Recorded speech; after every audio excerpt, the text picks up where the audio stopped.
சுவாமிஜி அவர்களின் பாதவணங்கி, மாதாஜி அவர்களின் பாதவணங்கி, மேடையில் அமர்ந்திருக்கும் மாவட்ட பொறுப்பாளர்களுக்கும் மாநில பொறுப்பாளர்களுக்கும் மற்றும் இங்கு வந்திருக்கும் அமைப்பாளர்கள், சமயப்போ ஆசிரியர் பெருமக்கள் அனைவருக்கும் அடியனுடைய பணிவான வணக்கத்தை தெரிவித்துக் கொள்கின்றேன்.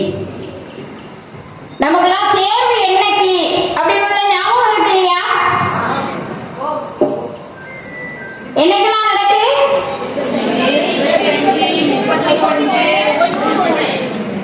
ஏன்னா படிவம் ஏற்கனவே நிரப்பி இங்க வந்திருக்கு. அந்த படிவத்தை பார்க்கும் போது நிறைய பேருக்கு தேர்வு என்னைக்கு நடக்குன்னு தெரியல. அப்படின்னா நீங்க படிவத்துல தவறா நிரப்பி கொடுத்துருக்கீங்க. அப்ப எனக்கு சந்தேகம் வந்து உங்களுக்கெல்லாம் தேர்வு நடக்கக்கூடிய நான் தெரியுமா தெரியாதா, அதான் தெரிஞ்சுதான் அப்படி எழுதுனீங்களா அப்படின்னு தெரியல. அதனால சரியான நாள் நமக்கு தெரியும் இல்லையா? மே 25, 31, ஜூன் 1. நாம தயாராயிட்டோமா தேர்வுக்கு? அமைதியா இருக்கீங்க? படிச்சுட்டே இருக்கோம் இல்லையா? சரி, அதாவது சாமி பேசும்போது சொன்னாங்க, நாம வளர்ந்து வர ஆள் பாஸ் பண்ணணும்னு பழைய அமைப்பாளர் அவருக்கு பயங்கர ஆசை. நம்ம பிள்ளைகள் தெளிவாக இருக்காங்க. உயர்நிலை நாம வளர்நிலை வர படிச்சு எழுதியே உயர்நிலை பல பேர் 12 வருஷம் 15 வருஷம் நாங்க உயர்நிலை படிச்சுட்டு இருக்கோம்னு படிக்கிறாங்க. அவங்கள நான் தப்பு சொல்ல மாட்டேன், அவர்களை பாராட்ட வேண்டும். ஏன்னா அவங்க நிறைய விஷயங்கள் படிச்சு பாஸ் ஆகணும்னு நினைக்கிறாங்க. பொதுவே பாத்தீங்கன்னா ஒரே வருஷத்துல நம்ம படிச்சு பாஸ் ஆகிட்டோம் அப்படின்னா அந்த நிலையில உள்ள கேள்வி கேட்டா தெரியுமா? எப்ப கேட்டாலும் தெரியாது. ஆனா தொடக்க நிலையில குறைஞ்சது ஒரு 5 வருஷம் எழுதினாங்க வைங்களேன், அவங்க எப்ப எந்த கேள்வி கேட்டாலும் தெளிவா பதில் சொல்லுவாங்க இல்லையா? அதனால இதை பத்தி எல்லாம் கவலைப்படக்கூடாது. தேர்வு எத்தனை வருஷம் எழுதுறோமோ அத்தனை வருஷம் நமக்கு நம்முடைய இந்து சமயத்தை பத்தி ஆன்மீகத்தை பத்தி நமக்கு படிக்கக்கூடிய வாய்ப்பு கிடைத்திருக்கின்றது அப்படின்னு நாம நினைக்கணும். அதனால எல்லா நிலையிலும் 5 திருவிழா எழுதின பிறகு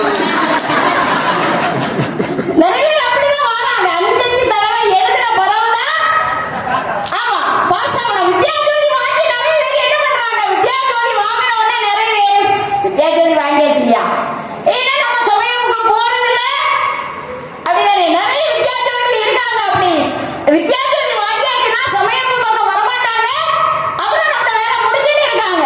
உண்மையிலேயே நாம வித்யாஜோதி பட்டம் வாங்கிட்டு ஒரு வகுப்பு கூட எடுக்கல அப்படின்னா என்ன கிடைக்கும்? பாவம் கிடைக்கும். நான் பார்க்கிற வித்யாஜோதிகள்கிட்ட இதெல்லாம் சொல்வேன். அதாவது பயிற்சி முகாம்ல ஒவ்வொரு ஒன்றியத்துல போகும்போது அமைப்பாளர்கள் சொல்றாங்க, எங்களுக்கு கிளாஸ் எடுக்க ஆள் இல்லை அப்படின்னு சொல்லி. எவ்வளவு வித்யாஜோதிகள் இருக்காங்க இது வரைக்கும் நமக்கு பட்டம் வாங்கியிருக்காங்க? 800 சில பேர் பட்டம் வாங்கியிருக்காங்க. வித்யாஜோதி பட்டம் வாங்கியிருக்காங்க இல்லையா? ஆனா நம்முடைய ஒன்றியங்கள்ல பயிற்சி முகாம் நடக்கும் போது பாடம் எடுக்கிறதுக்கு வித்யாஜோதி இல்ல அப்படின்னு சொல்றாங்க. அப்படின்னா நாம வித்யாஜோதி வாங்கிட்டோம்னா அதோட வேலை முடிஞ்சுட்டு இருக்கோம் அப்படிதானே அர்த்தம்? அப்படிதானே? அதனால அப்படி இல்லாம நம்ம தெளிவா இருக்கணும். நாம வித்யாஜோதி பட்டம் வாங்குறது பேசல, நாம வகுப்புகள் எடுக்கும் போதுதான் நமக்கு நாம படிச்சது ஞாபகம் இருக்கணும். அப்படின்னா நீங்களாம் கிளாஸ் எடுக்கணும். அதே மாதிரி நாம இங்க ஆசிரியர்கள் நிறைய பேர் வந்திருக்கோம். நாம கண்காணிப்பாளராக தேர்வு கண்காணிப்பாளராக போகும்போது நாம எப்படி இருக்கணும்? நாமெல்லாம் தர்மத்தை காப்பாற்ற வந்தவங்க இல்லையா? உண்மையிலேயே ஒவ்வொரு தேர்வு மையத்திலையும் நாம அதாவது தேர்வு கண்காணிப்பாளரா கூப்பிடக்கூடியவங்க அமைப்பாளர்கள் ஒன்னு யோசனை பண்ணணும். அவங்க சமய ஒப்பு சம்பந்தப்பட்டவங்களாக இருக்கணும். நிறைய பேர் என்ன சொல்றாங்கன்னா, நம்ம அதிகம் பேர் கண்காணிப்பாளராக வரணும், அதுக்காக சமய ஒப்புக்கும் அவங்களுக்கு சம்பந்தமே இல்லை. ஒரு இடத்துல போயிருந்தப்ப அந்த பேர் எழுதுறதுக்காக ஸ்லிப் கொடுத்திருக்கோம். கொஸ்டின்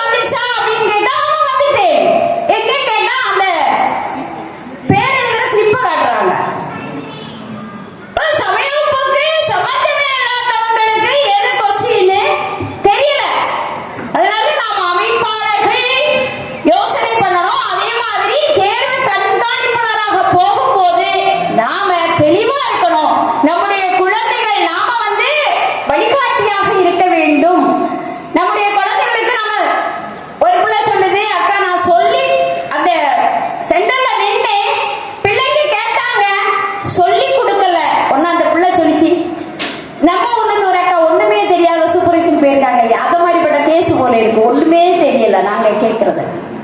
அதனால எனக்கு ஒரு சொல்லி கொடுக்கணும் தோணிட்டு, என்ன எனக்கு ஒண்ணும் தெரியாதவ அப்படின்னு சொல்லிட்டாங்க அந்த பையன். அதுக்காக நம்ம தயங்கலாமா? அப்படி கேட்டா நீங்க சொல்லி கொடுத்துருவீங்களா? இல்ல இல்லையா? நாம தெளிவா இருக்கணும். நிறைய இடத்துல இன்னைக்கு புத்தகங்களை தேர்வு கண்காணிப்பாளரா போகக்கூடியவங்க புத்தகத்தையே எடுத்து கொடுக்குறாங்க. அந்த தவறை நாம செய்யக்கூடாது. நாம இந்த தவறுகள் செய்யும் போது இது ஆன்மீகமான காரியம். இதை வந்து செய்யும் போது செய்யக்கூடாத செயலை செய்தா கண்டிப்பா பாவம் கிடைக்கும். சரியா? அதனால நாம வந்து தேர்வு கண்காணிப்பாளரா போகும்போது இப்படிதான் இருக்கணும். யார் என்ன சொன்னாலும் நம்முடைய விஷயத்தில் நாம் தெளிவாக இருக்க வேண்டும்.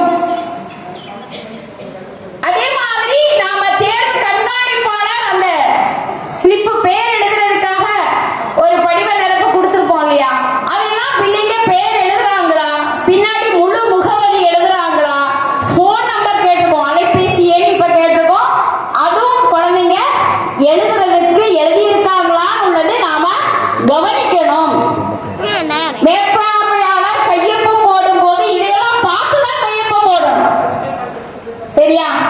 நம்ம இப்போ வளர்நிலை வரை ஒண்ணுமே படிக்கல, ஆல் பாஸ் பண்ணோம்னா உயர்நிலையில வந்து ஏதாவது தெரியுமா நமக்கு? தெரியாது இல்லையா?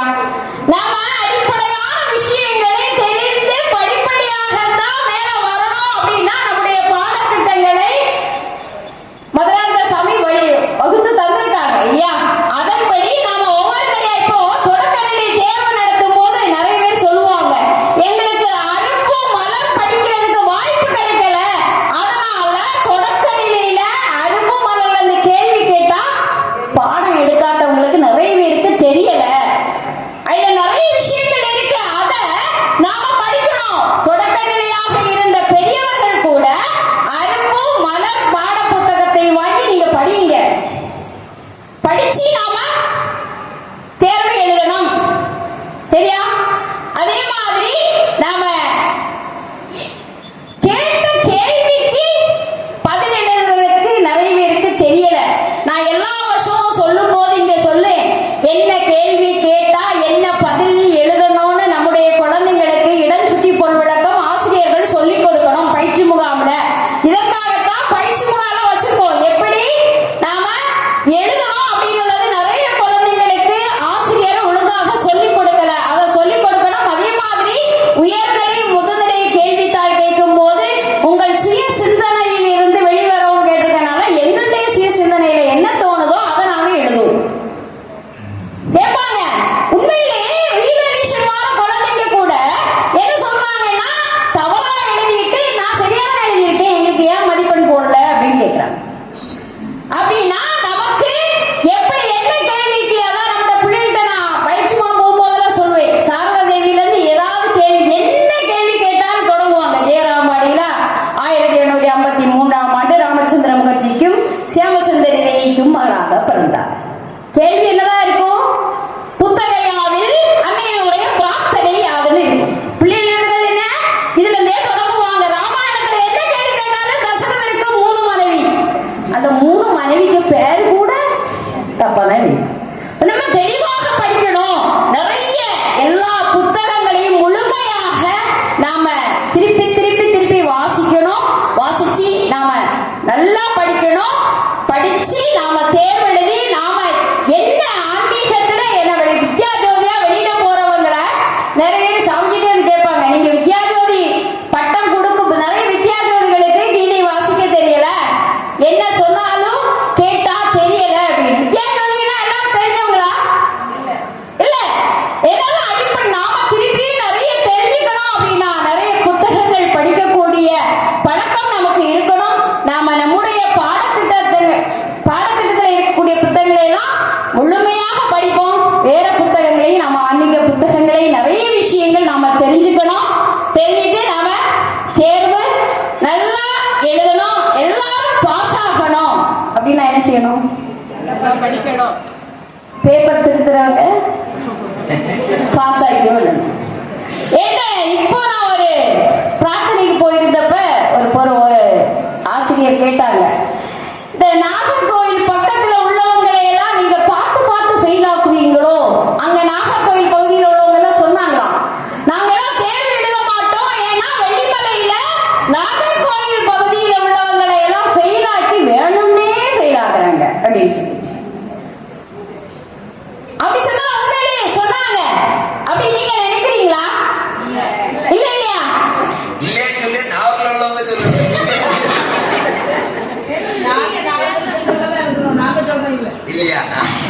சரி, அதாவது நாம தேர்வு நல்லா படிச்சு நல்லா எழுதுங்க. நம்ம கேட்ட கேள்விக்கு எத்தனை மதிப்பெண்ணுக்கு கேள்வி கேட்கிறாங்களோ அந்த மதிப்பெண்ணுக்குள்ள பதிலை எழுதுங்க. எந்த நம்ம படிச்சதையெல்லாம் எழுதுனா கண்டிப்பா மதிப்பெண் போட மாட்டோம். நம்ம காலேஜில எல்லாம் பேஜுக்கு பக்கத்துக்கு மதிப்பெண் போடுவாங்க. அதே மாதிரி எல்லாம் சமயப்போ தேர்வுக்கு நம்ம போடுற வழக்கம் இல்லை. அதனால நாம கேட்ட கேள்வியினுடைய பதிலை மதிப்பெண்ணுக்கு ஏற்றவாறு நமக்கு எழுத தெரியணும். எழுதி உண்மையாக காப்பி அடிக்காம புக்கை எடுத்து தந்தா கூட நீங்க சொல்லணும். என்ன சொல்லணும்? நான் சமயப்பு மாணவன், சமயப்பு மாணவி, எங்க சாமிக்கு சொல்லியிருக்காங்க பார்த்து எழுதி பாஸ் ஆக கூடாது, நான் படிச்சுதான் எழுதுவேன் அப்படின்னு நீங்க எல்லாம் தெளிவா எழுதிட்டீங்கன்னா தேர்வு கண்காணிப்பாளராக வந்தவங்க கூட என்ன செய்ய மாட்டாங்க, புத்தகத்தை உங்கள்கிட்ட தரமாட்டாங்க. அதனால நம்மளாம் தெளிவாக இருக்க வேண்டும். எல்லாரும் படிச்சு நல்லாக தேர்வு எழுதி அனைவரும் வெற்றி பெற எல்லாம் வல்ல இறைவனை வேண்டி விடைபெறுகிறேன். நன்றி, வணக்கம். பாரத் மாதா கி ஜெய்.